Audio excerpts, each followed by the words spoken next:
If you're trying to make better choices for the environment and you're using products like these, then maybe have a seal like this one or use words like compostable. You need to keep watching the rest of this video.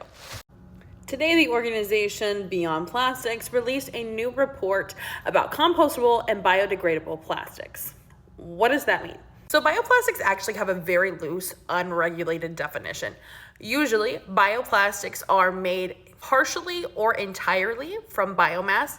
Think of things like plants, or are biodegradable, or both. Here is a little bit more of a detailed explanation from the report. You can see that they're typically separated into two categories that are plant-based or fossil fuel-based bioplastics. The report raises three primary concerns.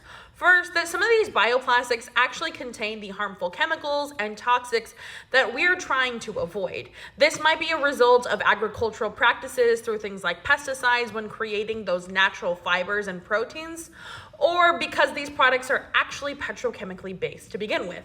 Second, there is a lack of regulatory oversight of these terms and of bioplastics in general. To further this, let's go ahead and dissect this bag that I pulled out of my pantry. First, we see the BPI seal. This is one of the primary certifications and independent certifiers of bioplastics.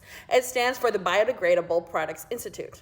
However, the report does raise some concerns that people sitting on the board do have some connections to legacy petrochemical facilities and corporations and things of that sort. Additionally, we're going to see the term here, compostable, which pushes us into that third issue. The end of life of these products can be uncertain. First, just because something is compostable does not mean that it's biodegradable, despite the fact that these terms are often used interchangeably. Additionally, when you look at things like this bag, you'll see that it says here, commercially compostable only, meaning that you can't just take it outside and compost it in your garden compost bin.